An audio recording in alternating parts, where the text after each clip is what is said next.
Atos capítulo 13, versículos de 1 até o versículo 3. Acompanhe conosco a leitura da palavra de Deus.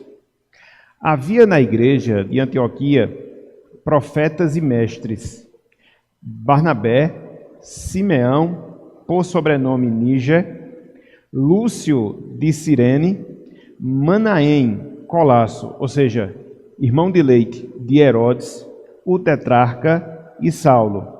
E, servindo eles ao Senhor e jejuando, disse o Espírito Santo: separai-me agora Barnabé e Saulo para a obra a que os tenho chamado.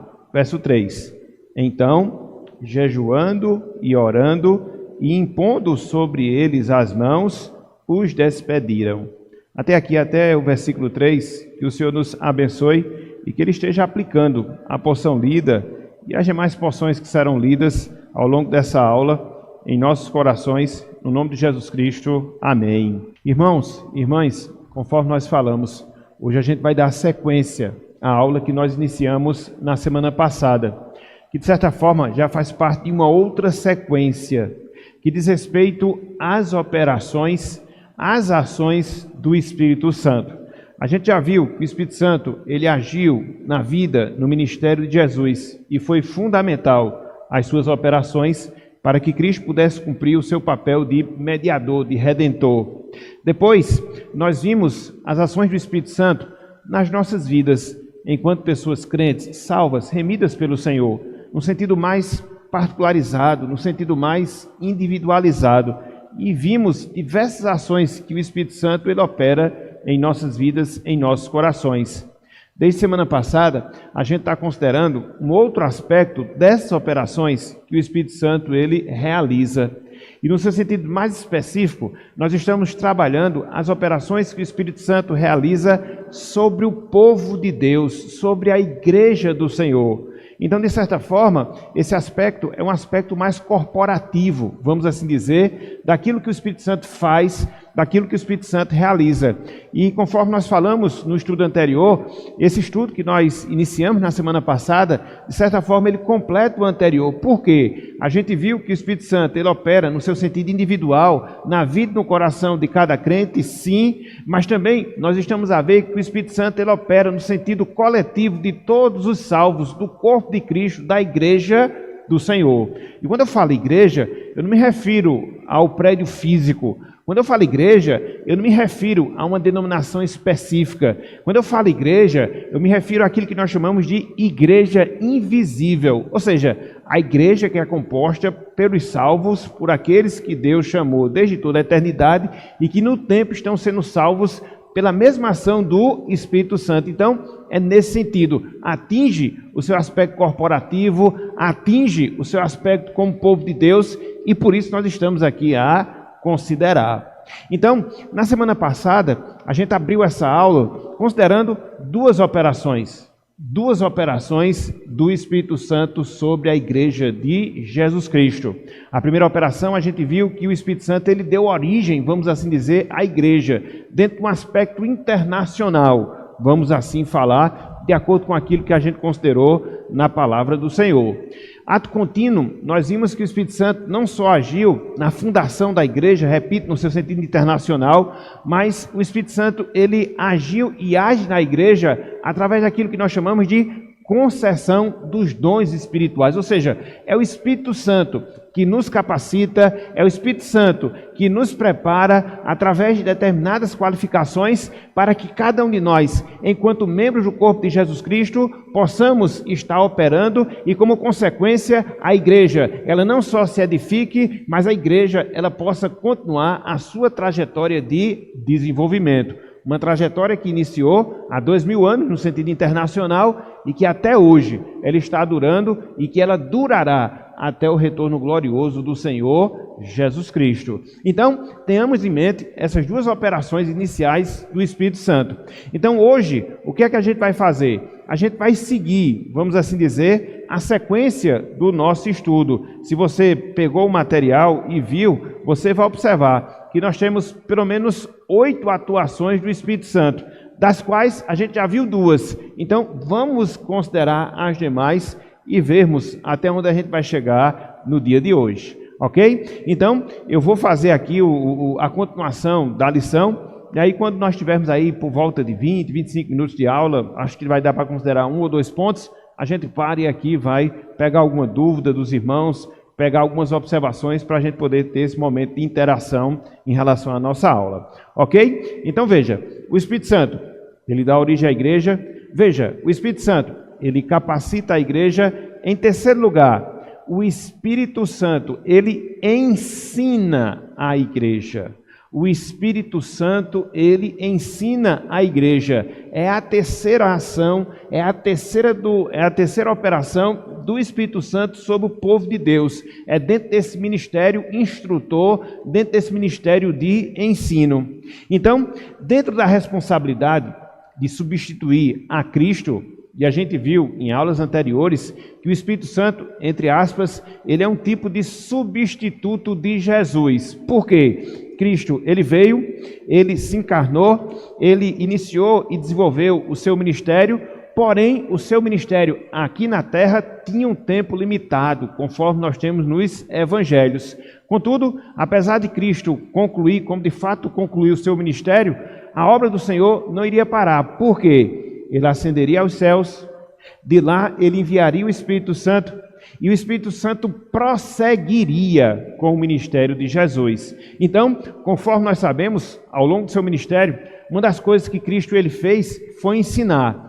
Tanto é que ele era chamado de rabi, mestre. Por quê? Porque o seu ministério tinha esse caráter. Ele era meio que como um porta-voz de Deus, trazendo a verdade de Deus, no seu sentido instrutivo, no seu sentido de ensinar, para que as pessoas pudessem compreender o propósito de Deus, que ele veio aqui nos trazer no cumprimento da sua missão. Então, se Cristo, ao longo do seu ministério terreno, ele teve como propósito, em relação ao seu ministério, ensinar a palavra de Deus, o Espírito Santo que lhe substituiria, não iria fazer algo diferente, não, muito pelo contrário, iria prosseguir com esse papel, iria prosseguir com essa função, como de fato a gente vê e vai desdobrar no seu sentido mais específico a partir desse ponto. Então, a gente tem que ver, meus irmãos, a gente tem que ver, minhas irmãs, o Espírito Santo como grande instrutor, como grande ensinador da igreja de Deus.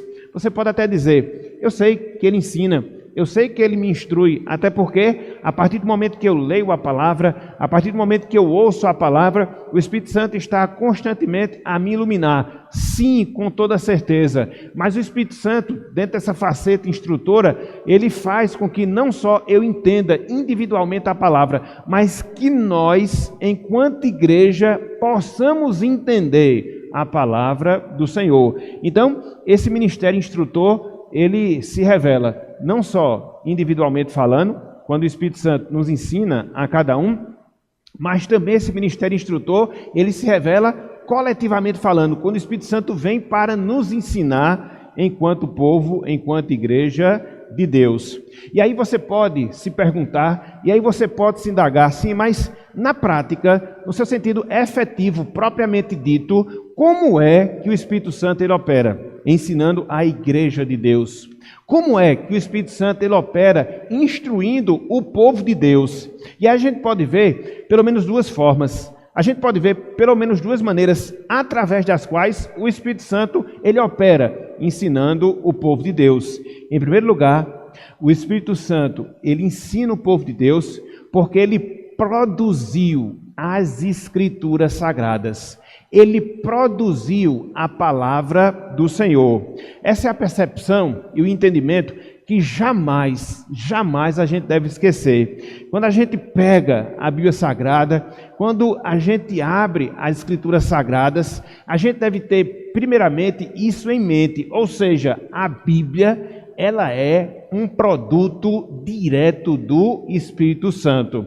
Por quê? Porque foi através da inspiração, que foi aquele processo através do qual o Espírito Santo capacitou cada um dos autores das Escrituras para que eles pudessem escrever tudo aquilo que Deus queria que eles escrevessem, fazendo com que eles não perdessem as suas características, eles fossem usados dentro das suas peculiaridades, para que eles pudessem, por inspiração, escrever aquilo que nós chamamos de livro de Deus. Então, se a gente aprende da palavra de Deus, se a gente é instruído pela palavra de Deus, isso é possível porque, em primeiro lugar, o Espírito Santo ele produziu as Escrituras para cada um de nós. Ele nos deu essa palavra. Ele fez com que essa palavra, que havia sido antes revelada, pudesse ser registrada. E assim, por toda a posteridade, enquanto povo de Deus, nós pudéssemos ter acesso à verdade de Deus. Abram aí, meus irmãos, abram aí, minhas irmãs. Segunda carta do apóstolo Pedro, capítulo 1. Esse texto já foi lido, já foi relido, reiteradas vezes, mas eu queria fazê-lo novamente, a fim de que essa verdade pudesse ficar impressa no nosso coração e dela jamais nós nos esqueçamos. 2 Pedro, capítulo 1, versículo 21. 2 Pedro, capítulo 1, versículo 21. Olhem só, meus irmãos, o que nós temos nas nossas mãos. O registro do Espírito Santo. O registro inspirado do Espírito Santo. É por isso que toda vez que nós nos reunimos para ler a palavra, que nós nos reunimos para estudar a palavra, nós estamos ouvindo a voz do Espírito Santo, que ele a registrou na Bíblia Sagrada. Olha só, 2 Pedro 1, 21. Porque nunca jamais, qualquer profecia foi dada por vontade humana. Então, o que nós temos em nossas mãos não é um produto do pensamento, do raciocínio, da conveniência, da percepção humana, não. E olha só o que Pedro diz. Entretanto, homens santos falaram da parte de Deus. Como? Movidos pelo Espírito Santo. O que é isso? Na prática, é o processo de inspiração do Espírito Santo separar homens santos, conforme nós observamos aqui, para que eles pudessem ser conduzidos e assim eles pudessem registrar toda a verdade de Deus. Então é assim que ele ensina, meus irmãos. É assim que ele instrui, minhas irmãs. Então, se hoje a gente está aqui pela manhã estudando a palavra de Deus, é porque essa palavra nos foi dada pelo Espírito Santo. Se o Espírito Santo não tivesse dado essa palavra, estaríamos fazendo o que aqui? Falar de filosofia, falar de política, falar de esporte, qualquer outra coisa, menos a verdade de Deus. Mas uma vez que ele nos dá essa palavra, a gente tem esse conteúdo para estudar. A gente tem esse conteúdo para aprender. Então, a instrução vem sobre o povo de Deus pelo Espírito Santo e ele o faz, primeiramente, produzindo a Escritura para nós. É a primeira atuação. Contudo, nesse sentido específico do ensino, nesse sentido específico da instrução, o Espírito Santo não só produz as Escrituras para que nós pudéssemos ter acesso a ela. O Espírito Santo nos ensina a partir dessa Escritura. Ele faz o trabalho completo. Ele faz a obra completa. Por quê? Ele nos dá o discernimento espiritual para que a gente possa aprendê-la. E uma vez que a gente aprende, a gente compartilha esse ensinamento assim como nós estamos fazendo hoje. Enquanto povo de Deus, não é instrução individual que você tem quando está fazendo sua devocional. Aqui é a instrução coletiva que nós estamos tendo a partir daquilo que o Espírito Santo nos dá a entender, nos faz compreender da sua palavra.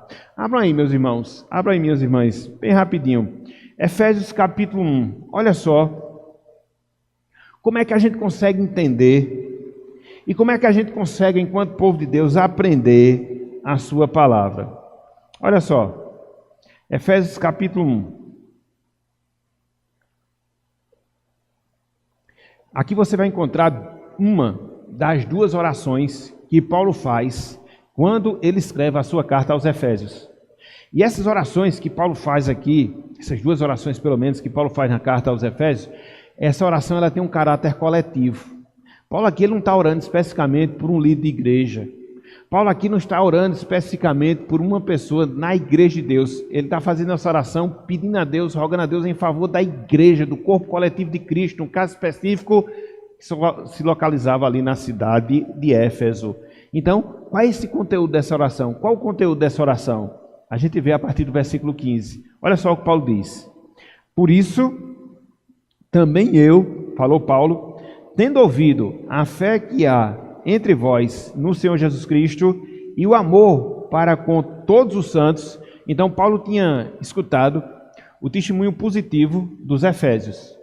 E que testemunho positivo dos Efésios Paulo havia escutado?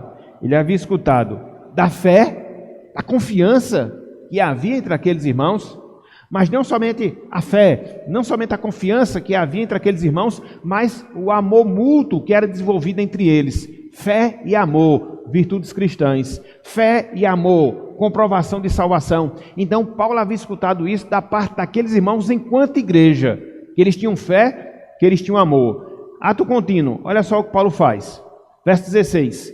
E não cesso, não paro de dar graças por vós, fazendo menção de vós nas minhas orações. Então, Paulo está orando aqui pela igreja. A igreja de Éfeso, enquanto corpo de Cristo, ali naquela localidade. Haja visto o testemunho positivo que ele havia escutado daqueles irmãos. E qual é o conteúdo da oração de Paulo? Versículo 17. Para que o Deus de nosso Senhor Jesus Cristo, o Pai da glória, vos conceda o quê? Olha só, espírito de sabedoria e de revelação no pleno conhecimento dele. Então Paulo faz essa oração.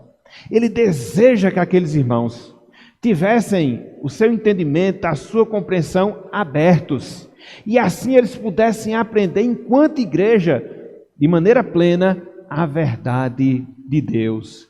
Então, a igreja, ela só é instruída, a igreja, ela só aprende quando o Espírito Santo vem em auxílio à igreja, abrindo a sua mente para que ela possa compreender. E quem é o responsável por fazer isso? O responsável por fazer isso é o Espírito Santo. Porque foi o próprio Cristo quem assim nos disse, foi o próprio Cristo quem assim nos ensinou. E Paulo vai seguir na sua oração, ato contínuo aqui no versículo 18, também dentro dessa toada. Que toada?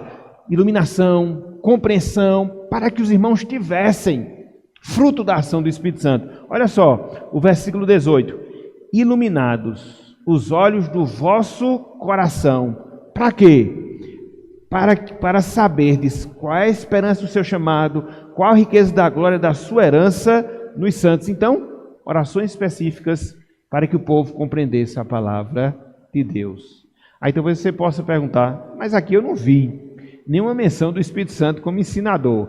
Aqui você vê Paulo orando para que Deus iluminasse os irmãos para que eles aprendessem. Sim, mas aí quando você volta, eu vou pedir que você volte à sua Bíblia, lá para o Evangelho de João, você vai ver.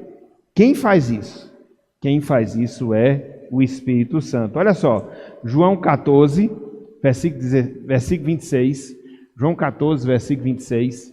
Olha só, veja, lá em Efésios, Paulo ora para que os irmãos tivessem iluminação espiritual, para que os irmãos compreendessem a verdade de Deus. Mas no sentido específico, quem é o responsável por fazer isso? Aí Cristo vai dizer aqui, no versículo 26. Quem é o responsável por fazer isso? Olha só, João 14, 26. Mas o Consolador, o Espírito Santo, a quem o Pai enviará em meu nome, ele vai fazer o quê? Esse vos ensinará todas as coisas e vos fará lembrar de tudo aquilo que vos tenho dito. Ele ensina, ele faz lembrar. Ele instrui, ele faz lembrar. Então, é assim, meus irmãos. É assim, minhas irmãs. Não existe instrução, seja no sentido individual, seja no sentido coletivo, a parte da ação do Espírito Santo. Ele abre o nosso entendimento para que a gente possa compreender. Ele abre a nossa mente para que a gente possa entender tudo aquilo que Deus reserva para nós através da sua palavra. Então, por mais que, como indivíduos, como pessoas, individualmente falando, possamos ter acesso à verdade, e todos nós, individualmente falando, nós temos acesso à verdade. Essa é uma das heranças do movimento da Reforma Protestante, o acesso à palavra de Deus. Então esse acesso ele é geral. Individualmente falando, nós temos esse privilégio. Então nós temos esse privilégio de termos acesso à verdade, sermos instruídos por ela, mas há um aspecto específico dessa realidade, da instrução, do aprendizado, que surge como na instrução, no aprendizado coletivo. É por isso que há igreja. É por isso que Deus, ele, através do Espírito Santo, dotou alguns com dons de ensino.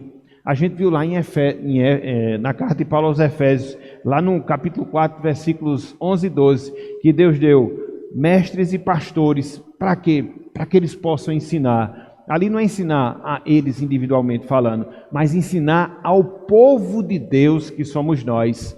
É por isso que Deus levanta na igreja pessoas com o dom de ensino. É por isso que a partir disso Deus ele institui o ofício de presbítero, para que na sua essência o ofício de presbítero ele revele justamente a verdade de Deus através dessas pessoas, para que elas possam ensinar a palavra do Senhor. Aonde? Na igreja. É por isso que a igreja é esse local de instrução. É por isso que a igreja é esse local de aprendizado.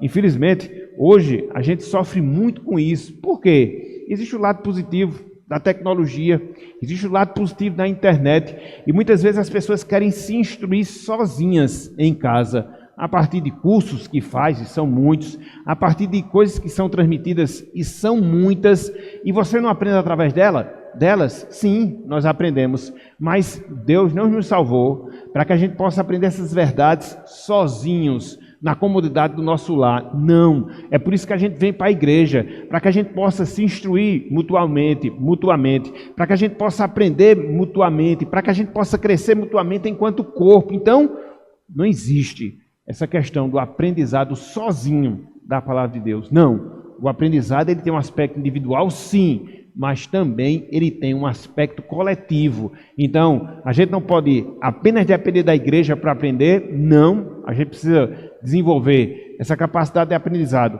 a partir do cumprimento das nossas próprias responsabilidades. Por outro lado, eu também não devo sozinho, isoladamente, aprender e pensar que isso é o suficiente. Não, eu tenho que aprender com o povo de Deus. Então, são esses aspectos que a gente não deve esquecer. Eu devo aprender sozinho, mas também no coletivo. Eu devo aprender no coletivo, mas também no sozinho. E complementar essas duas coisas. Olha só o modelo que a gente vê na igreja primitiva. Abra aí, por favor. Atos capítulo 2. Atos capítulo 2. E o que chama a atenção, na verdade, uma das coisas que chama a atenção na igreja primitiva é isso, meus irmãos. Os irmãos estavam juntos aprendendo a palavra de Deus. Estavam juntos se instruindo na lei de Deus. Então é assim que a gente deve ter. É assim que a gente deve ser, entendeu? A igreja ela deve ter essa conotação de ser a nossa escola, de ser a nossa instrutora. Deus levantou pessoas para isso, Ele capacitou pessoas para isso. Mas não só essas pessoas, a gente aprende através das nossas experiências individuais. Agora, isso só acontece quando a gente está junto. Isso só acontece quando a gente está junto. É a necessidade que a gente tem de aproveitar melhor o nosso tempo. Acaba um trabalho, acaba um culto, por exemplo, uma escola dominical, por exemplo. O que foi que eu aprendi? Como é que eu posso desenvolver isso? Como é que eu posso compartilhar as minhas experiências a partir do que eu aprendi? Então a gente tem que ter essa noção de convivência em termo eclesiástico. E isso envolve todas essas responsabilidades.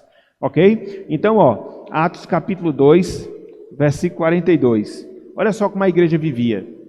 E perseveraram. Aonde? Na doutrina, no ensino, na instrução dos apóstolos. Isso é a igreja. A igreja primitiva vivia assim, junta. A igreja primitiva vivia assim, junto e aprendendo. A igreja primitiva vivia assim, junto e perseverando no aprendizado da palavra do Senhor. Então, em relação a nós, não é diferente. Esse mesmo princípio, essa mesma característica deve ser vista.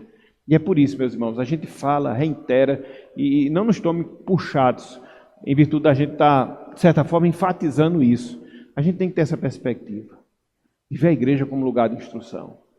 A gente tem um privilégio de ter uma escola dominical, de estar aqui de maneira bem detida, aprendendo a palavra de Deus, perguntando, questionando. A gente tem que aproveitar, e muito, para que a gente possa ter na igreja um lugar de aprendizado, de instrução, para me preparar para a vida aí fora, se vir a Deus, está suportando as tribulações, está evidenciando o fruto do Espírito na nossa vida. Então tudo isso é decorrente do nosso aprendizado. Então que a gente venha para a igreja com sede, que a gente venha para a igreja com fome de aprender e tirar o máximo do aprendizado,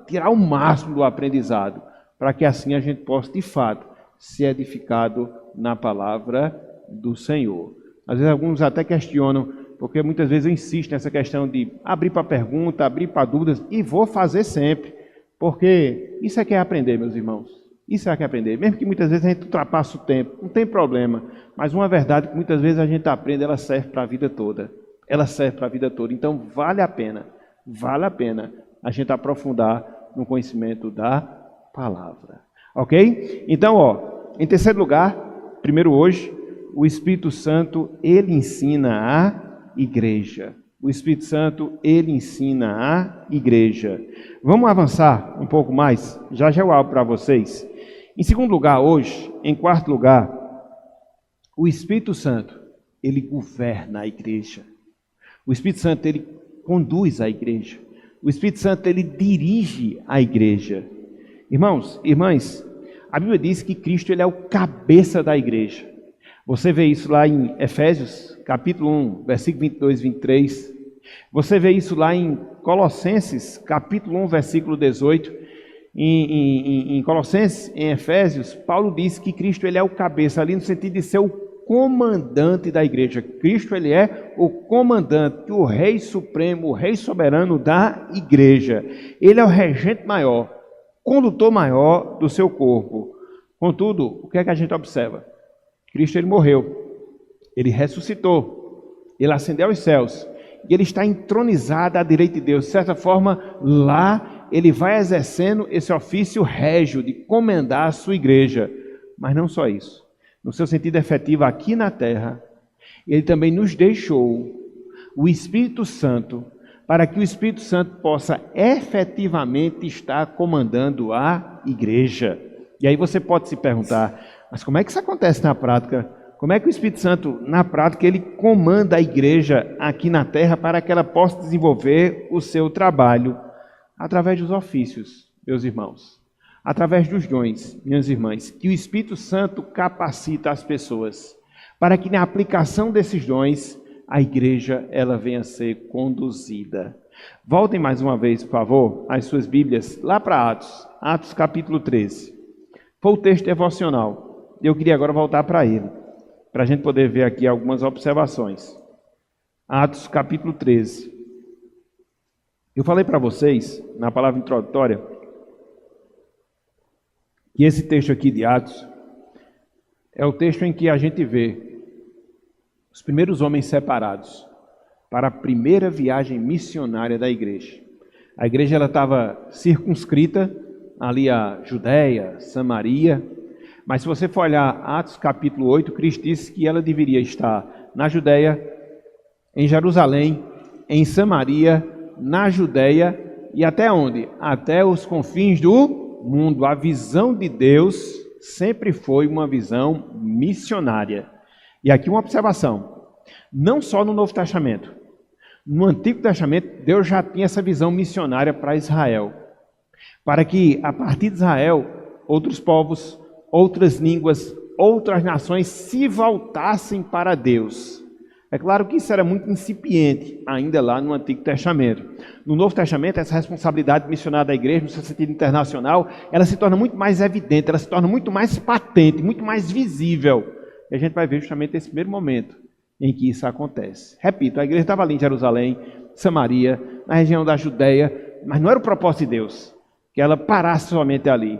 Era o propósito de Deus que ela se espalhasse por todo o mundo. E por isso ela chama 2 homens, para que eles pudessem começar toda essa empreitada evangelística, missionária, razão pela qual hoje nós estamos aqui experimentando o Evangelho, porque de certa forma nós somos fruto desse trabalho missionário, iniciado há mais de 2000 anos. Há mais de 2000 anos. Então vamos lá, voltem a sua atenção para Atos capítulo 13. Vou pegar do versículo 1. Diz o seguinte, havia na igreja de Antioquia profetas e mestres. Estão lembrados?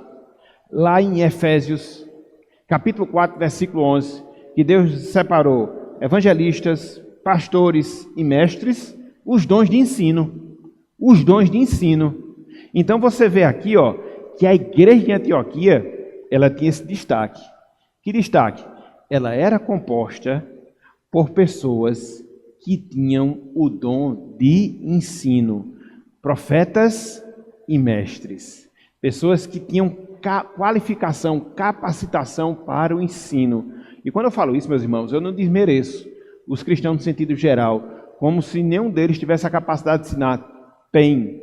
Mas há algumas pessoas que Deus capacita com mais conhecimento para que elas possam ensinar a palavra do Senhor. São os mestres. Aqui no sentido específico são os profetas. E a igreja de Antioquia, ela era abençoada nesse sentido. Por quê? Havia muitos profetas e mestres, pessoas capacitadas para o dom de ensino. E de certa forma a gente vê aqui a relação de irmãos que compunham a igreja de Antioquia e que tinham essa capacidade, ou seja, pessoas dotadas dos dons de ensino.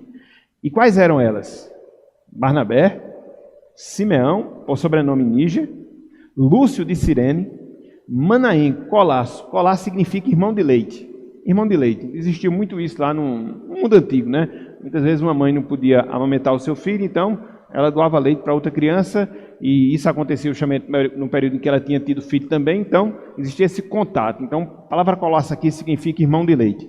Então, vamos lá. Irmão de leite de Herodes, Colasso, o tetrarca e Saulo. Saulo aqui, Paulo. Então, veja, uma igreja composta de várias pessoas com o dom de ensino. Isso não significa dizer que elas eram pastores. Não. Eram mestres e profetas. Porque a gente não se especializa, aqui uma observação, somente com o intuito de servir a Deus num ministério. E aqui eu falo, meus irmãos, individualmente falando, especificamente falando em relação à minha pessoa.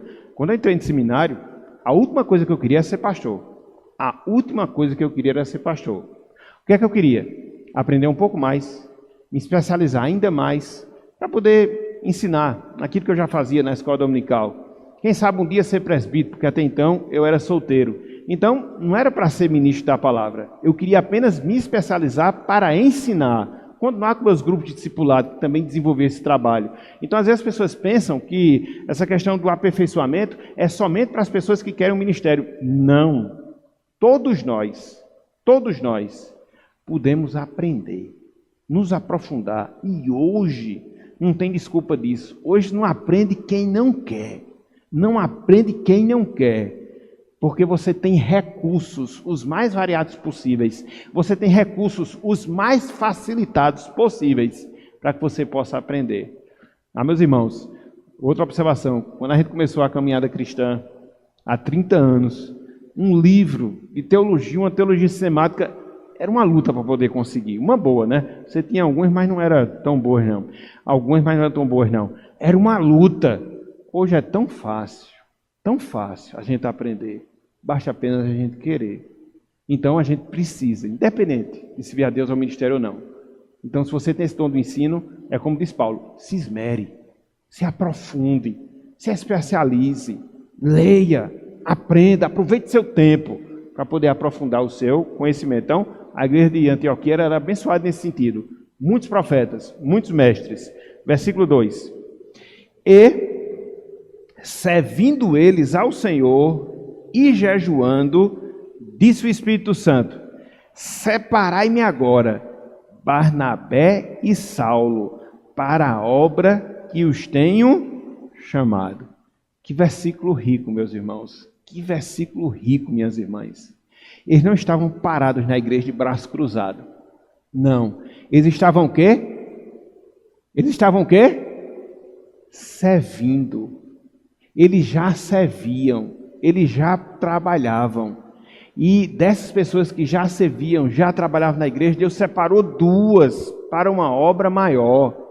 Deus não chama desocupado para a sua obra. Porque às vezes acontece isso, né?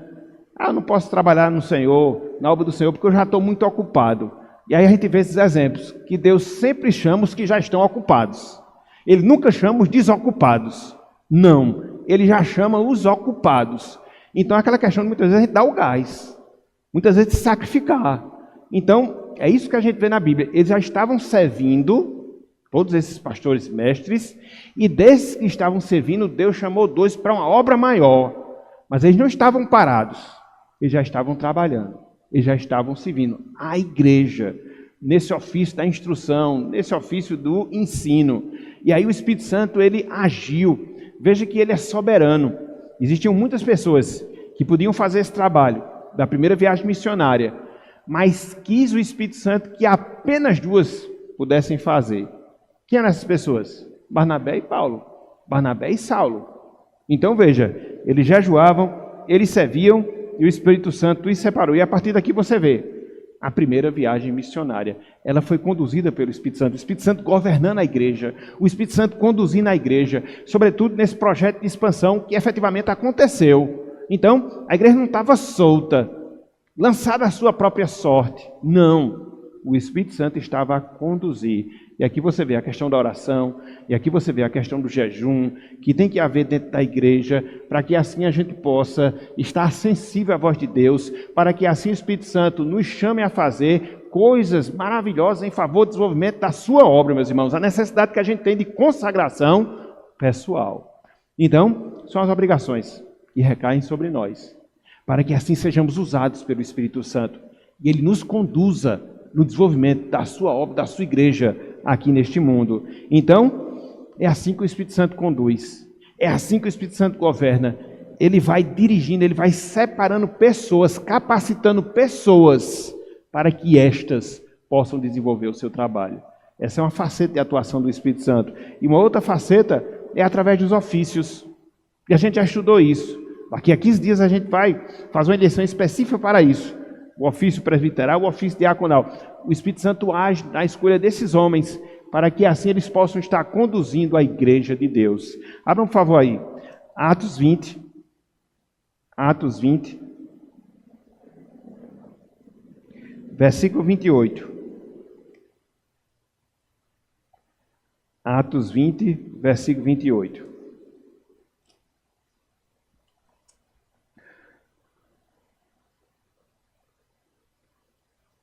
Aqui Paulo está em Mileto, de lá ele chama os presbíteros da igreja de Éfeso, a mesma igreja para a qual depois vai escrever a carta, a mesma igreja.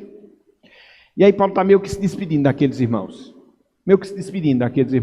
Ele ia para Jerusalém, e aí ia acontecer com ele tudo aquilo que a gente já sabe, sua prisão, enfim, todas as suas dificuldades. Então, olha só o que ele fala, Atos capítulo 20, versículo 28. Atos capítulo 20, versículo 28. Paulo diz, àqueles presbíteros: atendei por vós e por todo o rebanho, sobre o qual o Espírito Santo vos constituiu bispos. A palavra bispo, superintendente. Aquele que está naquela visão, naquela função de supervisor, melhor dizendo, supervisor. Na visão de cima, na supervisão. Bispos, para fazer o quê? Para pastorear, conduzir a igreja de Deus, e não é qualquer coisa, a qual ele comprou com o seu próprio sangue. É o encargo dos presbíteros, meus irmãos. E aqui seja os presbíteros docentes, aqueles que ensinam, que são chamados para o ministério. Aqui sejam os presbíteros regentes, que são aqueles que auxiliam na condução do rebanho, através do trabalho ministerial dos pastores. Então, é o Espírito Santo quem constitui esses homens. É por isso que a gente tem que clamar a Deus, na escolha desses homens, na indicação desses homens, para que esses homens possam corresponder com o papel para o qual Deus os chamou. Aqui, a gente vê a questão do ofício presbiteral, mas se aplica também ao ofício diaconal. Porque a gente vê lá em Atos capítulo 6 que os diáconos, os primeiros diáconos, eram homens cheios do Espírito Santo. Existia essa qualificação que os caracterizava. Então, o Espírito Santo ele governa a igreja assim, conduzindo o trabalho, como ele conduziu, separando pessoas lá da igreja de Antioquia para que eles espalhassem o evangelho na primeira viagem missionária. O Espírito Santo conduz a igreja assim, levantando oficiais, para que através deles, homens cheios de Espírito Santo, a igreja possa ser conduzida conforme a vontade do Senhor. Ela não é um negócio. Conforme os ditames da palavra de Deus, seguindo os princípios do Evangelho, homens que possam não só ter essa compreensão, homens que possam ter nas suas vidas essa condução da palavra, para que a igreja ela não venha a ser conduzida conforme os moldes do mundo, como se fosse sua empresa. Não. A igreja ela tem que ser conduzida como de fato ela deve ser, como o povo de Deus, e a palavra deve estar orientando.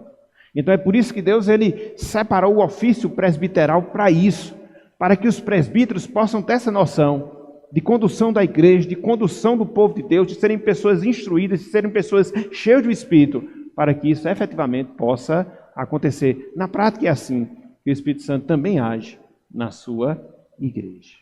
A gente viu que o Espírito Santo, ele ensina a igreja. A gente viu que o Espírito Santo, ele governa a igreja. Na próxima semana, se Deus quiser, eu quero concluir. Mas, antes de nós terminarmos, deixar aqui uma aplicação. Que aplicação, meus irmãos? Que aplicação, minhas irmãs? Diante de tudo isso que nós vimos, diante de tudo isso que nós observamos. A atuação do Espírito Santo ensinando. A atuação do Espírito Santo governando. De nós buscarmos cada vez mais uma igreja bíblica para a nossa igreja. Aí você pode dizer, mas minha igreja não é bíblica? É. Mas a gente tem que estar buscando a excelência dessa igreja bíblica. Como? Sendo dirigido pelo Espírito Santo, através dos ofícios, para que assim a gente possa se instruir e também instruir a outros. Existem essas duas facetas, né? Eu me instruo e instruo a outros. A gente se esforçar por isso. De contarmos com o auxílio do Espírito Santo para isso. De podermos estar nos importando com as pessoas, para que a gente possa crescer em unidade, crescer na maturidade cristã. Com certeza, se assim nós o fizermos, a gente vai dar um salto de qualidade muito grande em relação à espiritualidade, em relação à santidade, em relação à piedade da igreja. Mas não só isso, a gente poder clamar cada vez mais em favor da nossa liderança, para que a nossa liderança não só possa ser cheia do Espírito, mas que possa estar sendo conduzida pelo Espírito no governo da igreja, na direção do seu trabalho, fazendo aquilo que Deus exige deles enquanto liderança, sempre submissa à palavra de Deus. O que é que a Bíblia diz que deve ser feito? O que é que a Bíblia diz que é para fazer? Para que assim possamos fazê-lo. E de fato o Espírito Santo está nos conduzindo através de homens que Deus designou para isso.